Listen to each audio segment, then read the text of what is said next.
আসসালামু আলাইকুম রহমতুল্লাহ। প্রথমে নিজের পরিচয়টা দিয়ে, আমি M A. Salek Mondal, junior instructor electrical, Bogura polytechnic institute Bogura. আমি পঞ্চম পর্ব ইলেকট্রিক্যাল টেকনোলজির জন্য যে সাবজেক্টটা পড়াবো সেটা হচ্ছে রিনিউয়েবল এনার্জি। রিনিউয়েবল এনার্জি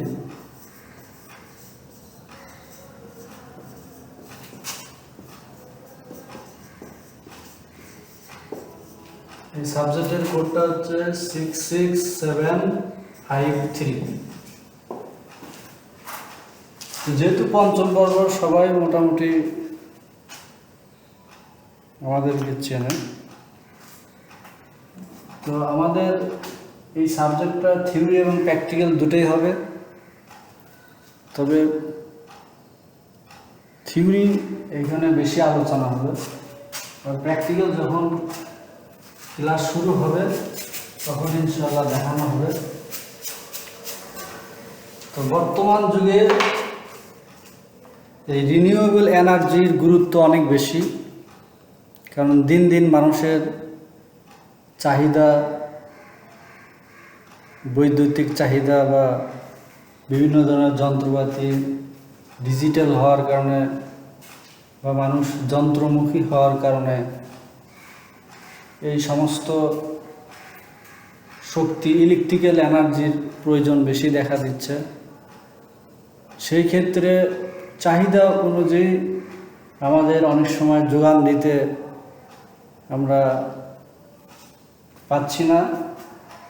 এই জন্য বিকল্পভাবে কিভাবে কম খরচে অধিক পরিমাণ এনার্জি আমরা পেয়ে যাই এবং এটা আমাদের ওই কাজ করতে সুবিধা হয়, এই জন্য আমরা বিকল্প চিন্তা ভাবনার জন্য এইসব স্টাডি এখন থেকে, আগে ছিল না, এখন থেকে এই সিলেবাসের মধ্যে অন্তর্ভুক্ত করা হচ্ছে। তো এই রিনিউয়েবল এনার্জি প্রকৃতিতে বা প্রাকৃতিক শক্তির মধ্যে মেইন কতগুলো সোর্স আছে, এনার্জি সোর্স বা সোর্স অফ এনার্জি।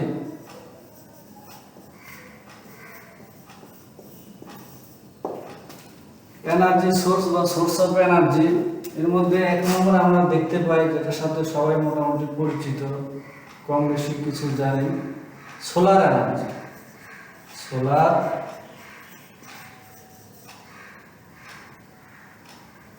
এনার্জি।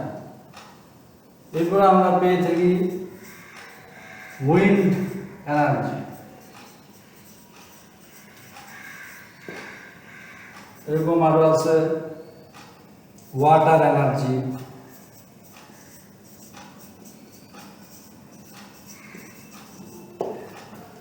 তো এই এনার্জিগুলো দিয়ে আমরা কিভাবে ইলেকট্রিক্যাল শক্তিতে রূপান্তর করতে পারি, এইসব বিষয়ে এই সাবজেক্টে বলা আছে। তো প্রথমে আমাদের এর সুবিধাগুলো জানতে হবে, যে নবায়নযোগ্য শক্তি বা রিনিউয়েবল এনার্জির সুবিধাগুলো কি। এক নম্বর সুবিধা হচ্ছে, এইগুলো শক্তি ব্যবহার করে যদি আমরা ইলেকট্রিক্যাল এনার্জি তৈরি করি, তাহলে প্রাকৃতিক ভারসাম্য ঠিক থাকে, অর্থাৎ প্রকৃতির কোনো ক্ষয়ক্ষতি হবে না, যেরকম মানুষ বা যন্ত্রপাতি। এটি স্বাধীন শক্তি প্রদান করে, যার জন্য গ্রিডের উপর নির্ভরশীল হতে হয় না। এই শক্তি স্থিতিশীল, জ্বালানির বিভিন্ন উৎস বিদ্যমান, আর এটা অফুরন্ত। এরকম আরও মোটা কয়েকটা সুবিধার কথা বলা হলো। এরপর অসুবিধার মধ্যে আছে, শক্তি উৎপাদনের জন্য প্রাকৃতিক পরিবেশের উপর নির্ভর করতে হয়। উৎপাদিত বিদ্যুৎ শক্তি দূরে সরবরাহ করা সম্ভব হয় না।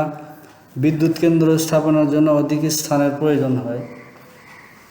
অর্থাৎ এই শক্তির সোর্স যেহেতু আমরা প্রাকৃতিক থেকে প্রকৃতি থেকে পেয়ে থাকি, এই জন্য এটা নির্ভর করতে হয় প্রকৃতি। আর এই এনার্জি দিয়ে আমরা যদি বিদ্যুৎ উৎপাদন করতে চাই তাহলে যে প্ল্যান্ট হবে এই প্ল্যান্টের খরচ হবে তুলনামূলক একটু বেশি, আর অনেক পরিমাণ জায়গা লাগে। উদাহরণ হিসেবে বলা যায় সোলার পাওয়ার প্ল্যান্ট যদি হয়, সোলার পাওয়ার প্ল্যান্ট, তাহলে আমরা মোটামুটি সবাই দেখছি সোলার প্যানেলগুলো দেখছি, আর পাওয়ার প্ল্যান্ট তো 200 কিলোওয়াট না, কয়েক মেগাওয়াট বা কয়েকশো মেগাওয়াট এইভাবে তৈরি করা হয়।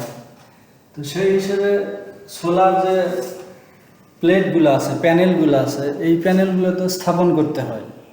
তো স্থাপন করার জন্য বিশাল এলাকার প্রয়োজন। আবার বলা যায়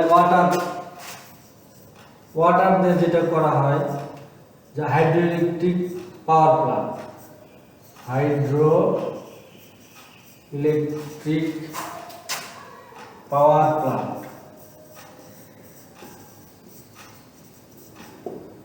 তো এখানে পানি যেহেতু মেইন উপাদান বা শক্তি, এই শক্তিকে থেকে বিদ্যুৎ শক্তি তৈরি করার জন্য পানি রাখার জন্য বিশাল এরিয়ার দরকার হয়, এবং এটাকে নির্দিষ্ট প্রসেসে এটাকে ব্যবহার করে আমরা বিদ্যুৎ শক্তি উৎপাদন। এইরকম দুটো উদাহরণ দিলাম। তো আমাদের এই সুবিধা অসুবিধাগুলো একটু ভালো করে তোমরা পড়ে নেবা। এই মেজর কয়েকটা আলোচনা করলাম।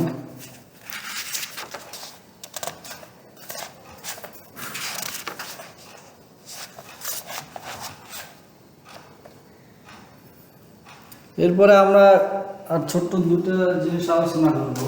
একটা হচ্ছে গ্রিন এনার্জি,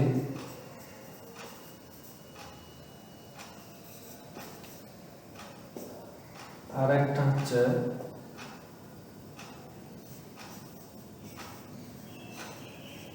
রিনিউয়েবল এনার্জি।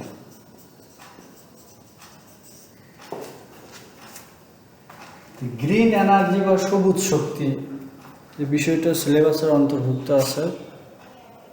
তো এটা কি, এটা আমরা সংক্ষেপে মনে রাখতে পারি যে শক্তিগুলো আমরা প্রকৃতি থেকে পেয়ে থাকি এগুলোকে বলা হচ্ছে গ্রিন এনার্জি। আর যে রিনিউয়েবল এনার্জি, এটা প্রকৃতি হতে পারে বা অপ্রাকৃতিক হতে পারে, প্রাকৃতিক হতে পারে বা অপ্রাকৃতিক হতে পারে। কিরকম? তো গ্রিন এনার্জি এটার উদাহরণ হতে পারে সোলার এনার্জি, যেটা আমরা সূর্যের আলো থেকে পেয়ে থাকি। আর এটার উদাহরণ হতে পারে কি এরকম যে বিভিন্ন ধরনের কলকারখানার যে বর্জ্য বা এই যে পৌরসভার যে বিভিন্ন বাসা থেকে বর্জ্যগুলো নিয়ে আসে একত্রিত করা হয়, এগুলোকে রিসাইকেল করে এক ধরনের গ্যাস তৈরি করে সেই গ্যাস দিয়ে পাওয়ার প্ল্যান্ট বা ইলেকট্রিক্যাল শক্তি উৎপাদন করা হয়। তো এই ধরনের এনার্জিতে বলতেছি আমরা রিনিউয়েবল এনার্জি। এটাকে আমরা বলতে পারি যেটা আমরা প্রকৃতি থেকে পাই, প্রাকৃতিক উৎস। এটা হচ্ছে গ্রিন এনার্জি। আর রিনিউয়েবল এনার্জিটা হচ্ছে প্রাকৃতিক নয়, যেটা অপ্রাকৃতিক উৎস।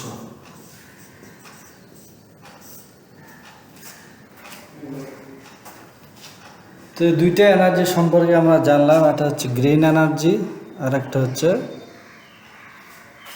Renewable energy. এখন এই শক্তিগুলো সারা পৃথিবী জুড়ে আমরা কোথায় কত ধরনের পেয়ে থাকি, এই শক্তিগুলোর উৎস আমরা এখন পড়ব। 1 নম্বর আমরা বলতে পারি বিদ্যুৎ উৎপাদন জ্বালানি সেল বা fuel cell.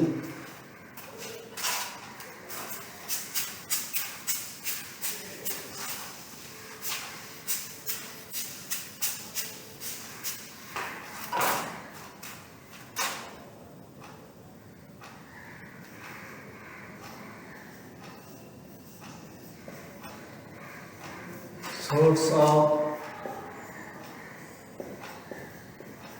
energy,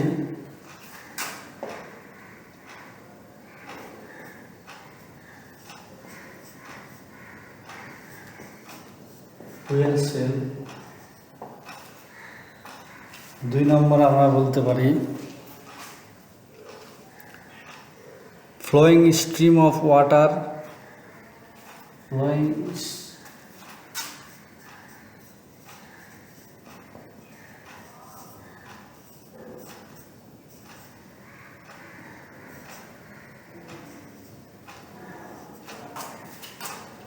stream of water,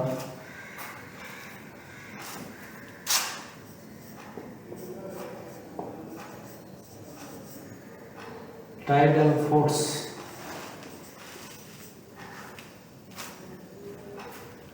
এরকম আরো অনেক আছে,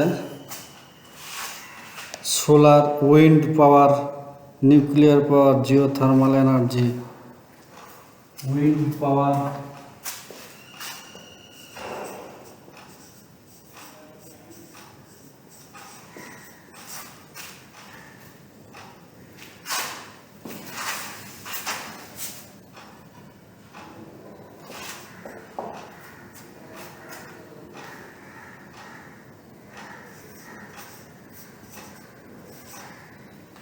solar,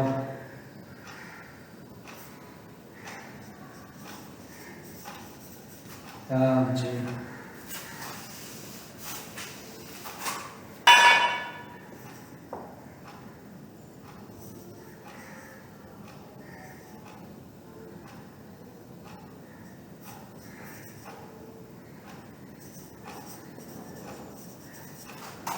geothermal energy.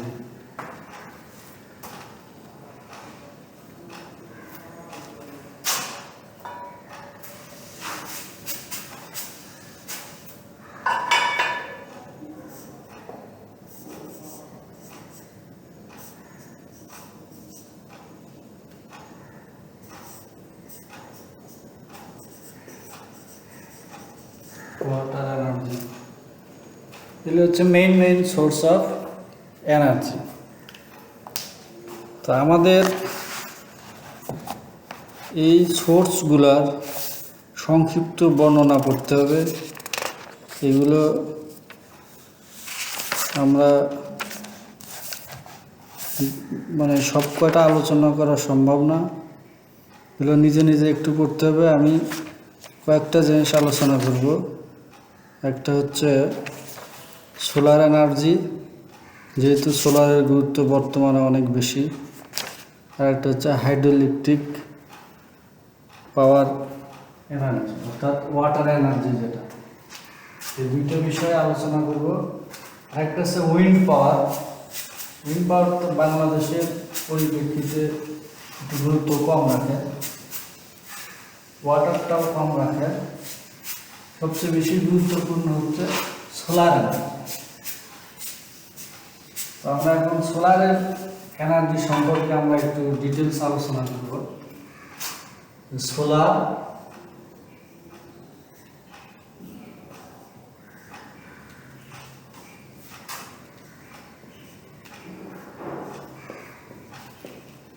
Power plant, অর্থাৎ সোলার দিয়ে আমরা কিভাবে ইলেকট্রিক্যাল শক্তি উৎপাদন করতে পারে।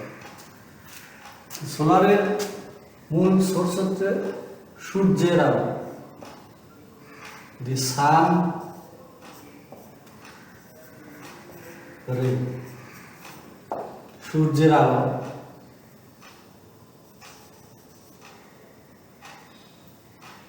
এরপরে থাকবে সোলার প্যানেল, এরপরে থাকবে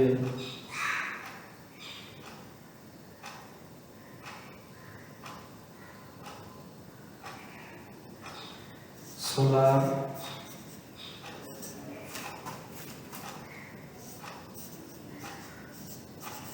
চার্জ কন্ট্রোলার, এরপরে থাকবে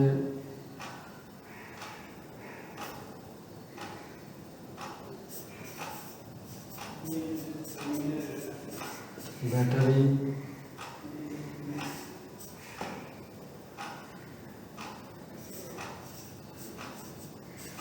সোলার ইনভার্টার,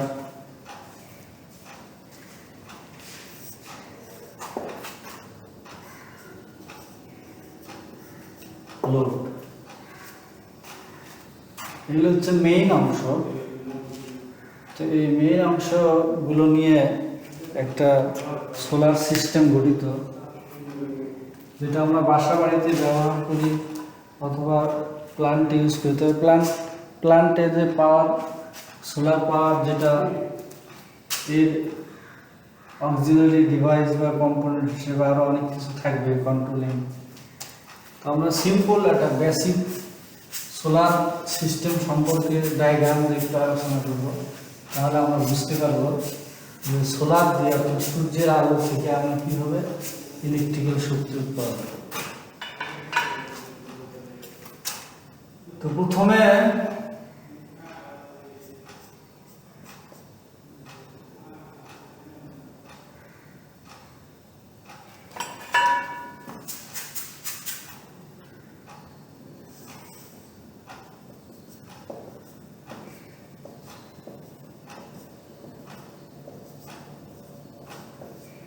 এই সূর্য থেকে এরকম সোলার প্লেট থাকবে, এই সূর্যের আলোটা এই প্লেটের উপর পড়বে,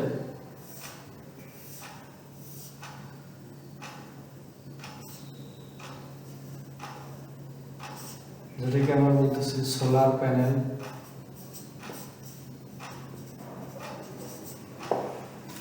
সোলার প্যানেল, এই প্যানেল কিভাবে কাজ করে এটা আবার অন্য বিষয়।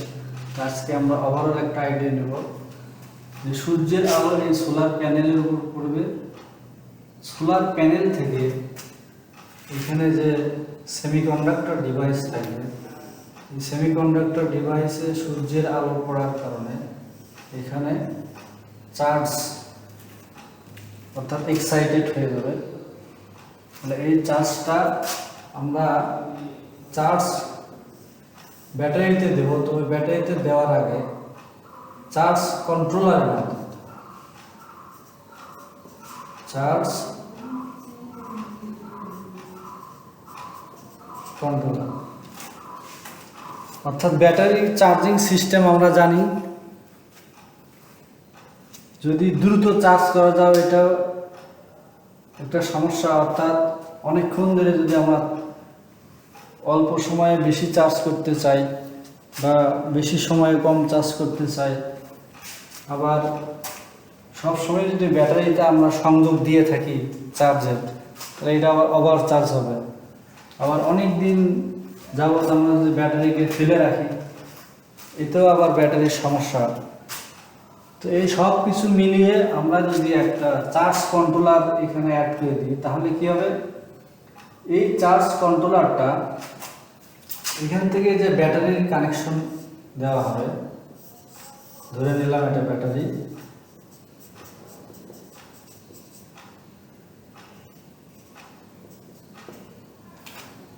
তো এই ব্যাটারিতে যখন কি করবে, এই ভোল্টেজটা এই কন্ট্রোলারের ভায়া হয়ে এই ব্যাটারিতে আসবে। তো যার কারণে কি হবে, ব্যাটারিতে কি পরিমাণ ভোল্টেজ দরকার এটাকে সে নিয়ন্ত্রণ করে। অর্থাৎ যদি এটা 12 ভোল্টের ব্যাটারি হয়, আমরা জানি 12 ভোল্টের ব্যাটারি এটা লো ভোল্টেজ হচ্ছে 11 ভোল্ট এবং ফুল চার্জ হচ্ছে 14.5 ভোল্ট, অর্থাৎ 2.5 ভোল্ট বেশি হবে। এই চার্জ কন্ট্রোলারের কাজ হবে যখনই ব্যাটারির ভোল্টেজ 11 হবে অথবা 11 এর কমের দিকে আসবে, তখনই এই কন্ট্রোলারটা এই সোলার প্যানেল থেকে এই চার্জগুলো এই ব্যাটারিতে সরবরাহ করবে, অর্থাৎ ব্যাটারি চার্জ শুরু হয়ে যাবে। এরকম হলো যে চার্জ শুরু করার পরে 11 হলো, এরপরে 12 হলো, 13 হলো, এভাবে হতে হতে 14.5 এসে গেল। এরপরে যখন 14.5 ভোল্ট আসবে তখনই এই কন্ট্রোলারটা কি করবে, এই চার্জ এই ব্যাটারিতে আর দিবে না, অর্থাৎ এই রাস্তাটা বন্ধ করে দেবে, অর্থাৎ ব্যাটারি যাতে ওভার চার্জ না হয়। আবার 11 যখন আসবে তখনও সাথে সাথে আবার এই গেটটা, চার্জিংয়ের এই গেটটা খুলে দেবে। অর্থাৎ কন্ট্রোলারের এটাই কাজ যে ব্যাটারি যাতে আন্ডার চার্জ অবস্থায় না থাকে অথবা ওভার চার্জ না হয়। এর ফলে কি হবে, এর ফলে যেটা হবে, ব্যাটারির যে আয়ুষ্কাল লংজিভিটি এটা বাড়বে। কারণ এই সিস্টেমগুলোর মধ্যে, এই সোলার পাওয়ার সিস্টেমগুলোর মধ্যে ব্যাটারি একটা গুরুত্বপূর্ণ ফ্যাক্টর এবং দাম অনেক বেশি। তো যেটা বেশি দাম, এটাকে যাতে বেশি দিন যায় তাহলে আমাদের সাশ্রয় হবে। তো এরপরে এই কন্ট্রোলারের এখান থেকে, এই ব্যাটারির থেকে আবার আমাদের সিদ্ধান্ত নিতে হবে যে আমাদের যে লোডটা আছে এই লোডটা আমাদের কি হবে। একটা হচ্ছে এসি লোড আর একটা হচ্ছে ডিসি লোড। তো এই সিস্টেম থেকে আমরা কোন ধরনের লোডকে চালাবো। যদি ডিসি লোড চালানো হয় তাহলে তো ব্যাটারি তো ডিসি, তো ব্যাটারি থেকে ডাইরেক্ট আমরা কি করব, সুইচিং এর মাধ্যমে লোডে দিয়ে দেব। তো ফলে কি হবে, চার্জ কন্ট্রোল করে ব্যাটারিকে চার্জ করবে, এরপরে এই ব্যাটারি থেকে ডাইরেক্ট লোডে দিলে লোডগুলো প্রয়োজন অনুযায়ী আমরা অন অফ করে চালাতে পারি। এটা হচ্ছে ডিসি লোড। যদি লোডগুলো ডিসি হয়, কিন্তু যদি এরকম হয় যে না আমরা এই সোলার সিস্টেম দিয়ে এসি লোড চালাবো, তাহলে কি করতে হবে, তাহলে এসি তৈরি করতে হবে। তাহলে এসি আমরা কোথায় পাবো, তাই এখান থেকে এসি তৈরি করা যাবে। তাহলে আর একটা ডিভাইস লাগাতে হবে, যেটার নাম আমরা আগে বলছি, এটা হচ্ছে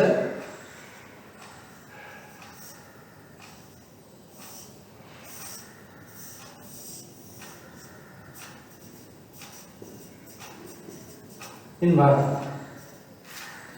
ইনভার্টারের কাজ কি হবে সহজে বোঝা যাচ্ছে। যেহেতু আমরা এসি লোড চালাবো, এই পাশে হচ্ছে কি ডিসি, এই পাশে আউটপুট, এটা ইনপুট, এটা আউটপুট। তাহলে এই পাশে আমরা কি পাবো, এসি পাবো। তাহলে ইনভার্টারের কাজ কি, ইনভার্টারের কাজ হচ্ছে ডিসি টু এসি। এটা মনে রাখতে হবে, ইনভার্টারের কাজ হচ্ছে ডিসি টু এসি। আবার কনভার্টারের কাজ কি, তাহলে কনভার্টার এর কাজ কি, এর উল্টা, জাস্ট উল্টা, যেটা এসি থেকে ডিসি করে এটা হচ্ছে কনভার্টার। তো দুইটা জিনিস আমরা অনেক সময় কনফিউশনে পড়ে যাই যে ইনভার্টার কোনটা আর কনভার্টার। তাহলে আমরা আজকে ক্লিয়ার হলাম যে কনভার্টার অর্থ হচ্ছে যেটা এসিকে ডিসি করে, অর্থাৎ আমরা ইলেকট্রনিক্স পড়ার সময় শিখছি ডায়োড দিয়ে আমরা কি করি ব্রিজ রেকটিফায়ার বা ফুলে ভাব বা যে কোনো ধরনের রেকটিফায়ার ডায়োড দিয়ে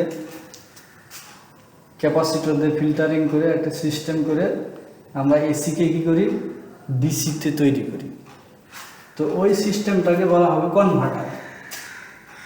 আর এখানে যেহেতু আমাদের মূল সোর্স ডিসি, মূল সোর্সটা হচ্ছে ডিসি, আর এখানে মূল সোর্সটা কি ছিল এসি, আর এখানে মূল সোর্স হচ্ছে ডিসি। তো এই ডিসি থেকে আমরা কি করব এসি করব। তাহলে যে ডিভাইসের দরকার হচ্ছে এটার নাম হচ্ছে ইনভার্টার। এরপরে ইনভার্টারের আউটপুট আমরা কি করব, ইনভার্টার আউটপুট আমরা আবার সুইচিং করে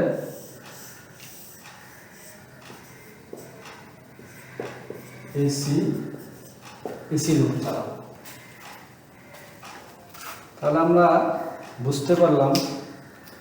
আর এগুলো হচ্ছে মানে স্কেচ, ব্লক ডায়াগ্রাম যেটাকে বলা হয়, block diagram of solar power system, যে সূর্যের আলো থেকে কীভাবে আমরা ডিসি লোড বা এসি লোড চালাতে পারি। এবং প্রত্যেকটা ব্লকের ভেতরে অনেক অনেক ফাংশন আছে এবং অনেক কিছু লুকায়িত আছে। এটা আস্তে আস্তে আমরা অগ্রসর হব, হয়তোবা ইন ডিটেলস প্রত্যেকটা বিষয়, বিশেষ করে চার্জ কন্ট্রোলার, ইনভার্টার, এই জিনিসগুলো এখানে নাই, কিন্তু ইলেকট্রিক্যাল যে ডিপার্টমেন্ট আছে, এই যে সেমিস্টারগুলো আছে, আরেক সেমিস্টারে হয়তো এই বিষয়গুলো আলোচনা করা আছে। যেরকম ইনভার্টার, এটা ইন্ডাস্ট্রিয়াল পাওয়ার ইলেকট্রনিক্স বা পাওয়ার ইলেকট্রনিক্স বা অ্যাডভান্স ইলেকট্রনিক্স, এই ধরনের সাবজেক্টে এটা দেওয়া আছে। তো প্রত্যেকটা বিষয়টা ব্যাপক। তো আমাদের বেসিক্যালি এখানে যেটা শিখতে হবে সেটা হচ্ছে সিস্টেমটা, কীভাবে আমরা ডিসি থেকে সোলার রে থেকে অর্থাৎ সূর্যের আলো থেকে আমরা মানে কয়েকটা ধাপে আমরা লোডকে চালাতে পারি। এখন এই সম্পর্কে আরও অনেক কথা আছে, তবে আমি আজকে এই চার্জ কন্ট্রোলার সম্পর্কে কিছু কথা বলবো। এরপরে ক্লাসে ইনশাল্লাহ এগুলো প্রত্যেকটা বিষয় নিয়ে একটা একটা করে আলোচনা করব। আর এই বিষয়টা সম্পর্কে আমি প্রায় কন্টিনিউ কয়েকটা ক্লাস চলতে পারে, কারণ এই বিষয়টা আমাদের ভালো করে জানতে হবে এবং থিওরিটিক্যালি প্লাস প্র্যাকটিক্যালি দুই দিক দিয়ে ক্লিয়ার থাকতে হবে। তো প্র্যাকটিক্যাল ভালোভাবে করার জন্য থিওরিটিক্যাল আগে ক্লিয়ার হতে হবে, জিনিসগুলোর নাম কি, কিভাবে কাজ করে, কি কি দিয়ে গঠিত, তো এইগুলো আমাদের জানতে হবে। একটা হচ্ছে শেখার জন্য, আর একটা হচ্ছে পরীক্ষায় পাস করার জন্য। তো আমরা যেহেতু ইঞ্জিনিয়ার, আমরা সবসময় চেষ্টা করবো যে হাতে কলমে যাতে শিখতে পারি। শুধু পাস করার জন্য পড়ে এই সমস্ত সাবজেক্ট শুধু পাস করার জন্য পড়লে লাভ হবে না, এই ইঞ্জিনিয়ারের কোনো দাম থাকবে না। ফিল্ডে গেলে কাজের কোনো তাকে কোনো মূল্যায়ন নেই। আর যখন সে নিজে জানবে, হাতে কলমে শিখবে, তখন নিজের মধ্যে একটা আত্মবিশ্বাসটা হবে, তাকে যেখানে লাগানো যায় সেখানে সেই কাজের জন্য সে তৈরি হয়ে যাবে। তো আমরা এই চার্জ কন্ট্রোলার সম্পর্কে আজকে একটু আলোচনা করব।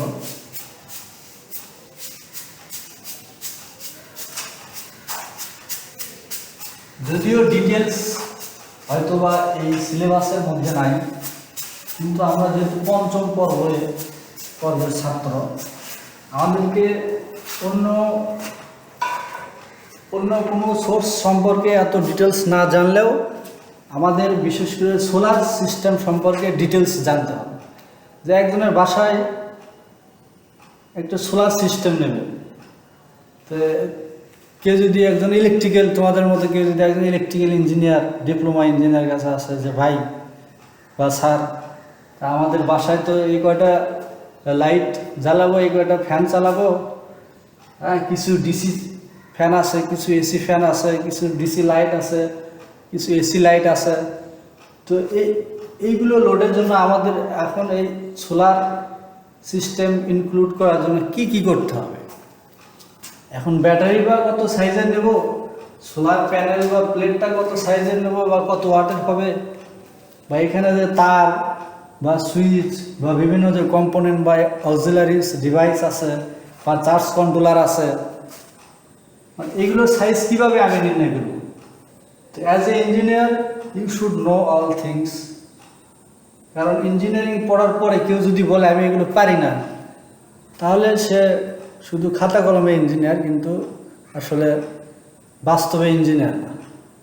যেরকম বাংলাদেশে বলে আমরা মুসলিম, কিন্তু কতজন মানুষ নামাজ পড়ে? তো নামাজ না পড়লে এক হাদিসে আছে যে যার নামাজ নাই তার কিচ্ছু নাই, ইসলামের কোনো অংশ নাই। তো ব্যাপারটা এরকমই যে আমি সার্টিফিকেট পাবো যে অমুক ইঞ্জিনিয়ার, কিন্তু আসলে সেই ইঞ্জিনিয়ারিং কিছু জানে না। যাই হোক, আমরা চেষ্টা করব সবসময় শেখার আগ্রহ রাখবো। আর এখন শেখার অনেক পদ্ধতি বা অনেক শেখা সহজ। তো সোলার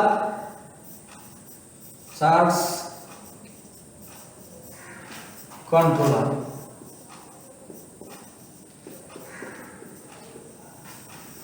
তো নাম থেকে আমরা বুঝতে পারতেছি যে চার্জ অর্থাৎ ব্যাটারির যে চার্জ হবে, এই চার্জকে কি করবে? কন্ট্রোল করবে। তো প্রধানত এই চার্জ কন্ট্রোলার দুই ধরনের আমরা পেয়ে থাকি। একটা হচ্ছে PWM charge controller,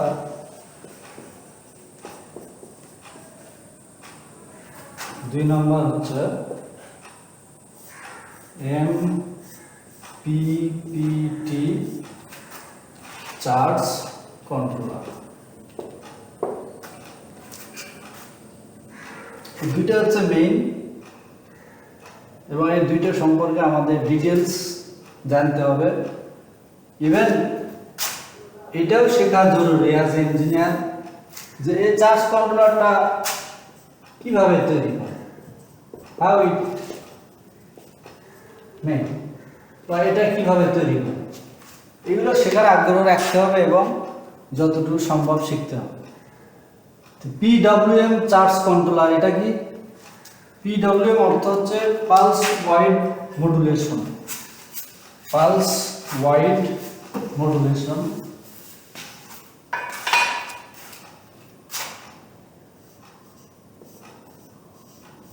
pulse wide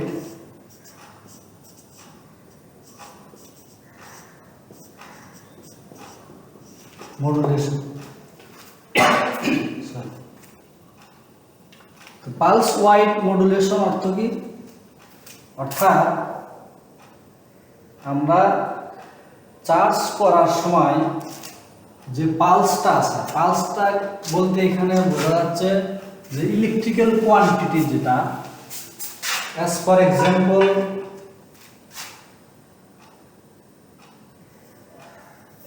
example আমরা বলতে পারি 5 volt plus 5 volt, numerical value plus 5 volt. যদি বলা হয় এটাকে ইলেকট্রিক্যাল কোয়ান্টিটিতে নিয়ে আসো, তাহলে আমরা কি করব?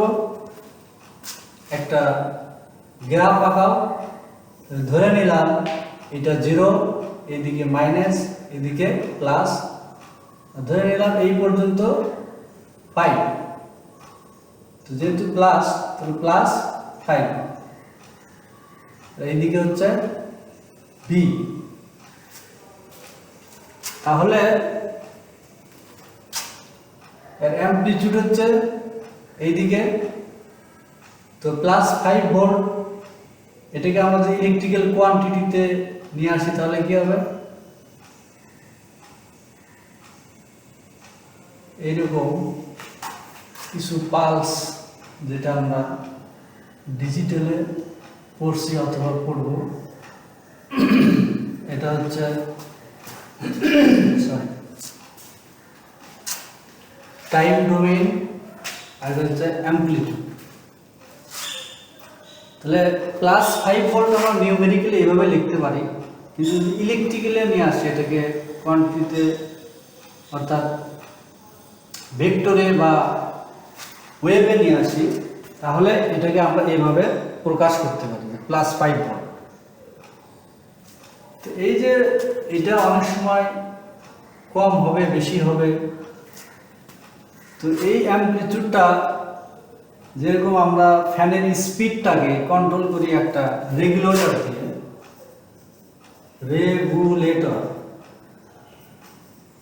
Fan regulator. তো ফ্যান রেগুলেটর দিয়ে আমরা কি করি? ফ্যানের স্পিডকে কন্ট্রোল করি। এখন কথা হচ্ছে এই ফ্যান এর জায়গায়, অর্থাৎ এখানে ফ্যান আছে আর এখানে ফ্যান রেগুলেটর আছে। তো এই ফ্যানের জায়গায় যদি আমরা একটা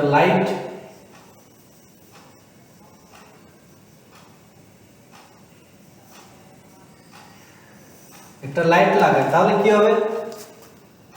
তাহলে এটা রেগুলেট করলে কি হবে? এই লাইটের যে আলো, ফ্যান যেরকম কম বেশি হতো স্পিড, তো লাইটের আলোটা কি হবে?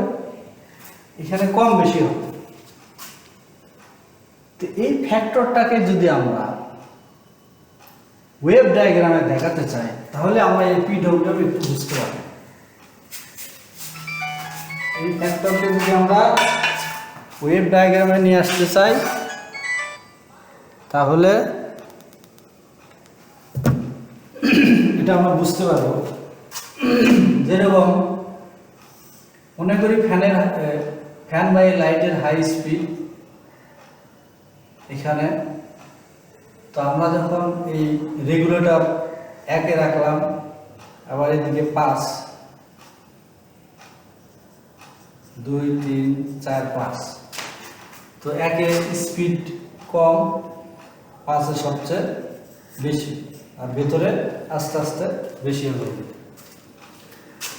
তো আমরা ফ্যান অন করার পরে যখন অন করলাম, তো তখন প্রথমে 1-এ নিয়ে গেলাম। তো 1-এ নিয়ে গেলাম, ধরে নিলাম এখানে 1, এখানে 2, 3, 4, এখানে 5, এখানে 1, এখানে 5।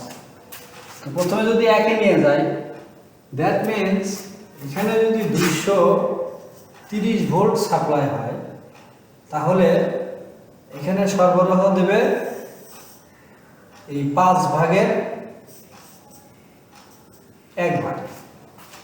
যেহেতু 1-এ নিয়ে গেছি আমরা। তো ভোল্টেজ যদি 5/1 যায়, তাহলে কি হবে? যেহেতু ভোল্টেজ কম গেল, তাহলে ফ্যান আস্তে ঘুরবে অথবা লাইট কম জ্বলবে। তো এই 5/1 আমরা এখানে এইভাবে দেখাচ্ছি। আবার যদি 2-এ রাখি, তাহলে কি হবে? 2-এ রাখলে তাহলে কয় ভাগ হচ্ছে? 4/1। তাহলে আর একটু বেশি হবে, এখানে আসবে। অনুরূপভাবে যদি 5-এ রাখি, তাহলে 5/5, তার মানে পুরোটাই যাচ্ছে। তো এখানে তখন আসবে ওয়েভটা, এখানে আসবে। তো এই যে সময় সময় পরিবর্তন হচ্ছে, প্রত্যেকটার জন্য যদি আলাদা করে আমরা এখন এই ওয়েভটা অঙ্কন করি, তাহলে এরকম একটা হবে, এরকম একটা হবে, এরকম একটা হবে, এরকম 1, 2, 3, 4, 5। এখন যদি আমি একটাকে কল্পনা করি সব বাদ দিয়ে, তাহলে এই যে এখানে যে ভোল্টেজটা, এটা হচ্ছে 5/1 ভোল্টেজ। তো এটাকে আমরা বলবো 5। আর ওয়াইডটা কি? ওয়াইডটা হচ্ছে প্রশস্ততা, অর্থাৎ এটা কতটুকু প্রশস্ত আছে। যেরকম 1-এর চেয়ে এই 5-এর যে ভোল্টেজটা, এটা প্রশস্ততা বেশি, অনেক বড়। আবার 4-এর একটু কম, 3-এর একটু কম, এভাবে হতে হতে 1-এর সবচেয়ে কম। অর্থাৎ এই ভোল্টেজকে এইভাবে পালস আকারে ওয়াইডের উপর ভিত্তি করে পালসের যে পরিবর্তন হচ্ছে, ওয়াইডের উপর ভিত্তি করে পালসের পরিবর্তন। এখানে ওয়াইড এত, তাই পালসটা এরকম, এটা এখানে ওয়াইড এত, পালসটা এরকম, এখানে ওয়াইড এত, তাই পালসটা এরকম, অবস্থার পরিবর্তন। এটাই হচ্ছে পালস ওয়াইড মডুলেশন। এই টেকনিক ইউজ করে আমরা যখন কমিউনিকেশন ইঞ্জিনিয়ারিং করব, এটা আরো ডিটেলস আমরা বুঝতে পারবো। তো এই টেকনিকটা ইউজ করে আমরা যে মডুলেশন করি, এরপরে ব্যাটারির ভোল্টেজের, ব্যাটারিকে চার্জ করার জন্য কন্ট্রোল করা হয়। অর্থাৎ কখনো বেশি ভোল্টেজ দিতে হয় আন্ডার চার্জ যখন, তার মানে এখানে চার্জিং যে গেটটা আছে, এই গেটটা পুরোটাই খুলে দিতে হবে। যখন চার্জ ফুলের কাছাকাছি, তখন গেটটা অর্থাৎ পালসটা অল্প পালস দিলেই এই মানে অল্প সময়ের মধ্যেই ফুল চার্জ হয়ে যাবে, যেহেতু প্রায় শেষ। তো এই পালসকে বিভিন্ন সময়ে বিভিন্ন ধরনের পালস দিয়ে কন্ডিশন বুঝে, ব্যাটারি কন্ডিশন বুঝে বিভিন্ন ধরনের পালস তৈরি করে আমরা কি করব, ব্যাটারিকে চার্জ করব। এটা হচ্ছে পালস ওয়াইড মডুলেশন। এই টেকনিক ইউজ করে যেটা করা হয়, এটাকে বলা হচ্ছে PWM চার্জ কন্ট্রোলার। এটা সুবিধা আছে আবার অসুবিধা আছে, এগুলো আরো ডিটেলস আর বলা যাবে। এরপরে হচ্ছে 2 নম্বর MPPT। MPPT অর্থ কি? ম্যাক্সিমাম, এম তো হচ্ছে ম্যাক্সিমাম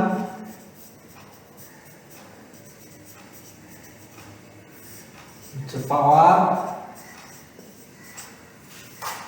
পয়েন্ট টিতে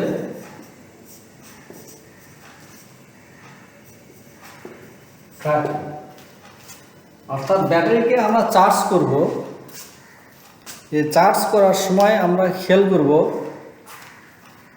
যে সূর্যের আলোর অবস্থা যেটাই থাকুক না কেন, এই সোলার প্লেট থেকে বা প্যানেল থেকে যাতে সর্বোচ্চ পাওয়ার কনজিউম করে আমরা ব্যাটারিকে ম্যানেজ করতে পারি। অর্থাৎ ব্যাটারির যখন যেটা দরকার, এটাকে আমরা চার্জ ফুলফিল করতে পারি। তো এটার সবচেয়ে বড় সুবিধা হচ্ছে, যদি সূর্যের আলো একটু কমও থাকে, সেই ক্ষেত্রেও দেখা যাচ্ছে যে চার্জিং, এই এমপিপিটি চার্জ কন্ট্রোলার হওয়ার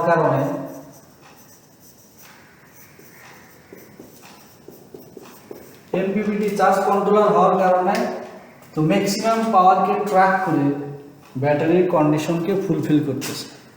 ফলে ব্যাটারির উপর কোনো প্রকার এই যে সূর্যের আলো কম হয়ে গেল বা ওয়েদার একটু খারাপ হয়ে গেল, এই অবস্থাটা এর কারণে যে ক্ষতি বা এর কারণে যে সিস্টেমের অবস্থা দুর্বল হওয়া, এটা ব্যাটারির উপর কোনো প্রভাব পড়লো না। ফলে কি হলো, ব্যাটারিটা যেটা সবচেয়ে মূল্যবান জিনিস, ব্যাটারিটা আমাদের সেফ থাকলো এবং সিস্টেমগুলো নিরাপদ থাকলো। তো এটা সম্পর্কে আরও অনেক কথা আছে, আজকে এই বেসিক পর্যন্তই আমি রাখতে চাচ্ছি যে এমপিপিটি অর্থ হচ্ছে ম্যাক্সিমাম পাওয়ার পয়েন্ট ট্র্যাক। এই কথা থেকে আমরা মানে জিনিসটা কি আমরা একটু আইডিয়া নিতে পারবো।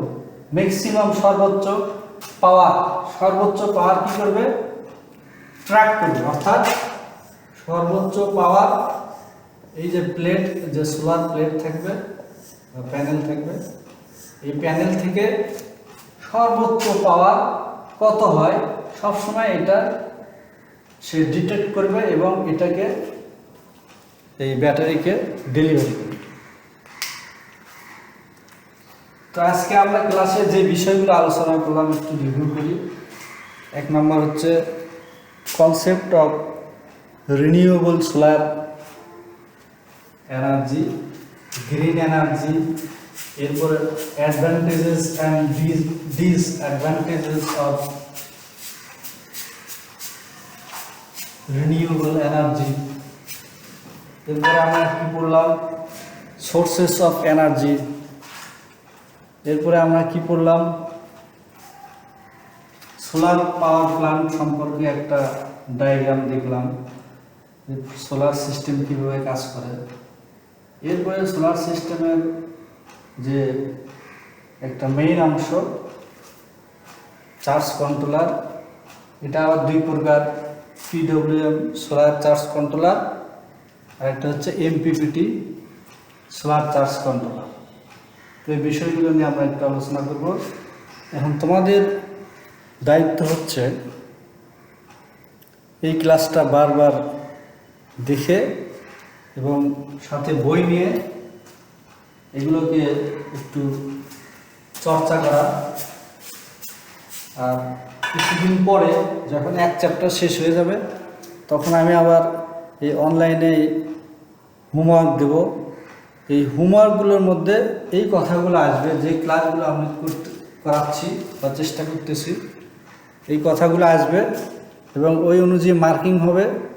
ধরে নিতে হবে যে আমরা ফেস টু ফেস ক্লাস করতেছি, এরকম গুরুত্ব দিয়ে বিষয়গুলোকে হ্যান্ডেলিং করতে হবে। তো আশা করি সবাই ভালো থাকো, সুস্থ থাকো, সবাই সবার জন্য দোয়া করি। আজকে এই পর্যন্তই। আসসালামু আলাইকুম ওয়া রাহমাতুল্লাহ।